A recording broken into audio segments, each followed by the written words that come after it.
everybody. Welcome back. We're tailgating, and I'm Bruce. I'm with Daryl. I'm with Marcus, and we were having a thought. Well, last week we talked about is there conspiracy theories, and while we're not conspiracy theory people, we did think there are those times where it sure can look like it, And then Daryl also mentioned that about a lot of times he's brought up about field goals and changing those rules because it seems like they settle. I like the word settle for field goals. Play not to lose instead of playing to win. So we're thinking, are there instances in the NFL or other sports that could be changed in order to make the game better or improve it? And I mean, to go along that line, I'll just start. I was thinking like pass interference. It seems like pass interference can be such a devastating penalty. And a lot of times the conspiracy theories come out, like in the Kansas City Chiefs game. There's that pass interference call or not call that favored Kansas City. So everybody comes out and like, oh, yep. There's the script. There's the script. You can't call it. So my Right. question is, why in the world, or I think they should be able to challenge those calls. They can challenge everything else. Why not? And the explanation is always that they don't challenge it because it's a judgment call. But I'm thinking like they're all judgment calls. Holding, I judged he was holding. Some of them look pretty sketchy, whether they were holding or not, or they missed a holding. Okay, but they're judgment calls. So I don't get it. I think they Right. should be able to review those and not in a way that, waste time, but sometimes there are huge penalties. They can really Right. impact the game. What do you all think?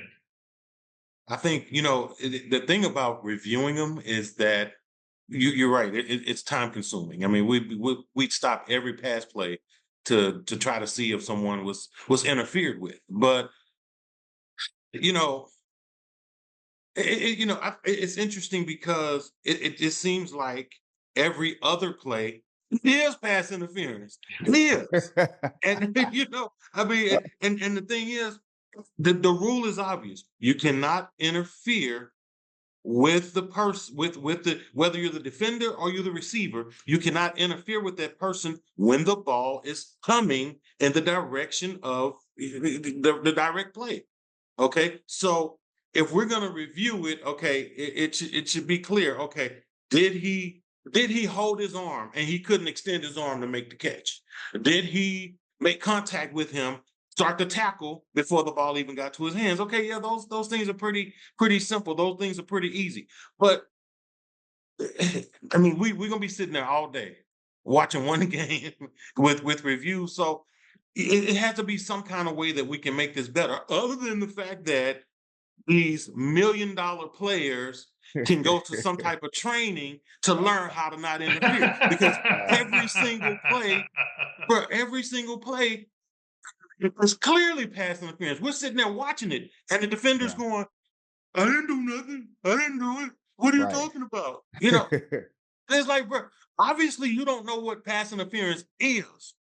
You don't know apparently. So anyway, let me calm down because that's really one of those things, one of those subjects that really frustrates me about the game that we watch. You know, man, I mean, Marcus is I'm the brain of the group. No, I'm What you not the brain of thinking, the man? group by any stretch of the imagination, but I feel you. I'm 100% on your passion here. I mean, the whole rules there, especially with like pass interference, it's all subjective, right? And I think a lot of times the players, especially if they're like a high marquee receiver or cornerback, they know that they're going to get the benefit of the doubt. So sometimes they will be a little bit more aggressive or assertive with holding or possibly pushing a pass out or pushing one of their the defender or the recipient out of the way or just holding on to them a little too aggressively because they know it's a good chance they're going to get the benefit of the doubt, right? The juice is worth the squeeze. They're looking at the risk and the reward, cost analysis to say, should I do this? Should I not do this? Or how aggressive should I play this here? I'm with you 110%. I think in general that whole model has become kind of not a stain, but it's definitely slowed down the game, and it's just a lot of controversy. And I tell you what, while we're talking about pass interference, I mean, I think one thing that really just kind of just grinds my gears. I'm going to go Peter Griffin on you right now. Is the fact that the I think the fact that if where the pass interference occurs, that's where they place the ball, regardless of how far down the field. Like that can have massive implications on the game Absolutely. versus just having a fixed 15, yard rule. But if you talking about like a super deep pass and it's 35 yards, like that's that's how so many games I've seen recently of recent years have become won because somebody gets a pass interference call and it puts them 30, 40 yards up the field versus just having a fixed 15 yard penalty. That would be my suggestion there. I agree with that so much because it's not like fair. One team gets more benefit of a pass interference, and then the quarterback knows it. If it's a close coverage and it's downfield, they'll just chunk it down there, but they'll underthrow it, and then the offensive receiver slows down, and then the defense has no option. He almost has to run over them because they're so closely guarded. It's Right. almost too easy to get with a good quarterback, knowing like, man, I'll throw it at the defender, and we'll probably get past interference. Oh yeah, like I You mean, I know? think there's some coaches and some players that are counting on that. Like they're looking at, I got a 25% chance of getting a PI, called against my defendant if I, play this the right way and if I sell it, the theatrics of it, right? Yeah, So the yeah, theatrics. yeah. So that's kind of one of my things. I think another thing should be coming into consideration is just the overall overtime, format. The current rule is that whichever team wins the coin toss, right? If they go down and score a touchdown, game's over. The other team doesn't get a chance to respond. Like I feel like both teams should have at least one. I know if the first team comes down and only kicks a field goal, the second team gets an option there. But Right. I don't know. I just feel like both teams, regardless if the first team scores a touchdown or not, should at least get one opportunity to score. That would be my let's just call it, So, my suggestion. all right, so Commissioner, how would you do it? Would you fix it to where it's like college, where you get to possess the ball on the what is it, the 40 or 35 yard line, and if you score, you score. If you don't, you don't. Or are we kicking the ball away? I mean, like how would we do that? I don't know. I'm thinking like kick the ball. I'm kind of thinking that, but I don't know. Like I mean, Yeah. again, I don't have the answers. I'm not, I'm not the commissioner here, but I still feel like in some situations I've seen, teams that I felt like they had the energy, like especially if you made like this serious comeback, you were down by 20 points or 21 points at halftime, you came back, you tied the game up, and just because you lost the coin toss, let's say the team was good, but it was your defense that got you back into the game, right? Or I'm sorry, your offense that got you back into the game. Having that one opportunity to go back down and at least tie it up or whatever. And I know for the sake of the game, they want to try to make certain these things don't go on indefinitely or not Yeah. indefinitely, but like 2 hours additional. But I don't know. That just always seems like a controversial rule for me.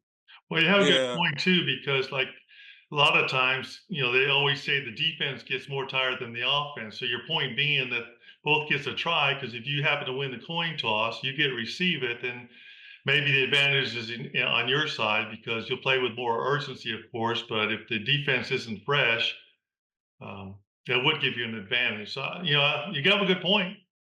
What do you guys feel about like the roughing the passer, right? Like like there I've seen so many times where a team would get a call against them for roughing the passer, and granted, a good amount of them, right? It was true. The defender came in way too hot, way too aggressive. But you've seen situations where just because of the momentum, Yeah, yeah. they just brush against them, and it's like, oh, that's roughing the passer, Well, is and it's that just like, reviewable? Can you review pass I don't know. Is that roughing the I don't think so. reviewable? passer? I don't think No, Yeah, so. I don't think no. so either. Some of them are, you're right. Some of them are theatrics. Some are just touching. And some of them, we got to protect the passer. Yeah. I mean, they're football players and all that. And some people say it, but they are the face of the franchise. And your quarterback goes down, your season might go down. So I understand that. But you're right. There are some calls that are uh, Yeah. pretty close. It's Well, just something to consider. I didn't say I think it should be changed, but that's definitely one that kind of comes to mind. Like I've totally seen situations where the defender was doing everything that they possibly could not to touch the quarterback, but because they got bumped or they just had the momentum going in a certain direction, they just grazed them. Oh, Yeah. roughing the passer. or they were pushed into them. Oh, They yeah. like you Yes. say, or they were bumped. They were bumped, and they, were were forced to make contact with the quarterback. I mean, y'all, you know, it's not a perfect game, but I want to No. see a perfect game. You know I what I'm know, saying? man. Can we I want to see a engineer this perfect game. perfect game? All right, Yeah, I man. got one more I want to see if Okay, we one got more. one more, guys. The current catch rule, right? Like the catch rule, Daryl. The player must maintain possession throughout the entirety of it, even after they hit the ground and to be considered a catch, right? Like sometimes I feel like, a player got the ball into the end zone or they caught the ball, but when they got out of bounds, it just slipped out or whatever. I feel like there's some room there, like for a new debate, right? Like is the current rule the right rule where the player must have complete control through hitting the ground, or should it be just, hey, they had possession of the ball when they crossed the plane or before they went out of bounds? Well, consider this: a catch is a catch. So if I catch it, whether I hit the ground or not, it's a catch, right? Yeah. But if I catch, if I make contact with the ball and haven't completed the catch, and I hit the ground and it pops out or whatnot, then that's not considered a catch. You see what I mean? That's So a catch exactly. is a catch. Yeah. But hitting the ground while trying to catch the ball, that's completely different thing. And that's another hard one because it's in the eye of the beholder. At least we can review that one. Yeah, Yeah. we can review that one. Yeah, Yeah, but at least there we have can been review some that. questionable calls over the years, Oh right? gosh, yeah. There's going back a long time ago, the Cowboys in the Super Bowl, Butch Johnson caught one from Staubach, and it brought him back in the game. But if you watch that, to me, that wouldn't even be close to a catch today. I mean, he caught it, went over the plane, but he'd only had it. He rolled, and the I ball was remember still on that. the ground. The announcer was like, "Oh, he dropped the ball. Oh, it's a touchdown." That was a tough decision. And your review might have helped. That may have turned it the other way back then. They didn't have a review back then. I think they barely had instant replay. Yeah, wasn't that the situation with Des Bryant? I mean, I know he was trying to he was Yeah. trying to get a little extra, but Right. It didn't like, look like yeah. he took steps. Because I'm a Cowboy fan, but that one looked like a real catch to me.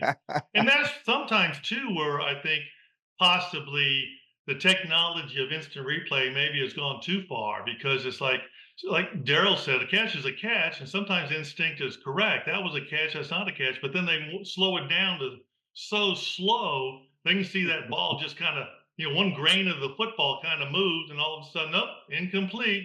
It's maybe too tight sometimes. I don't know, but Yeah. anyway, these are just some changes. I'm just going to say, this is just some changes we thought. There's always, like Daryl said, always looking for the perfect game. We'll never get there, which really leads me. I want to some people make comments to us. They want us to go and tell some memories and some histories. And we did that in the past, and people seem to really like it. So we're going to make the next few episodes. We're going to talk about maybe the history or some of our favorite plays. Like there's one where I think Reggie Smith, what he score 8 points in 8 seconds or something. Yeah, Reggie Miller. Oh my Smith, God. where Yeah, I that think come from. game 1 of the 1995, I think it was like the Eastern Conference Finals. Oh my God, that was incredible. And I want to go and talk because I guess I'm a history major. I want to go back and talk about the history of the NFL. What made us the NFL? And I was looking into it. And it surprised me. Jim Thorpe was the first president of the league that later became the NFL. And I did not know that. And I thought, well, that should be celebrated better. Jim Thorpe, if anyone doesn't know who he is, you should look him up. He wasn't chosen as the best athlete of last century, but he sure should have been in consideration. The guy was a phenomenal athlete. And to find out he was the first president of the league that became the NFL, I think that maybe should be celebrated. So we want to cover some of that. Yeah. Another thing, we're going to be bringing more spontaneous our opinions about news and maybe something that just occurred that we want to bring to everyone's attention, which you guys can help with. If you guys have any thoughts or comments, you leave them below. What event do you think we should talk about, or what history should we talk about? Or maybe you might want to just do a quick comment to us like, hey, what do you think about this that just occurred? Maybe it's a trade that just occurred, or the biggest news would be, hey, let's talk about the Cowboys winning the Super Bowl. Wow, let's talk something. A kid can dream. Anyway, we got some more plans for the future. So Leave us more comments. We appreciate it. It's really great. Like and share this particular episode. If you see any changes you think should happen with the NFL or rules or regulation or any other sport, leave comments below. And maybe you agree with our changes, maybe not. We'd like to hear about them. So anyway, we'll see you next time.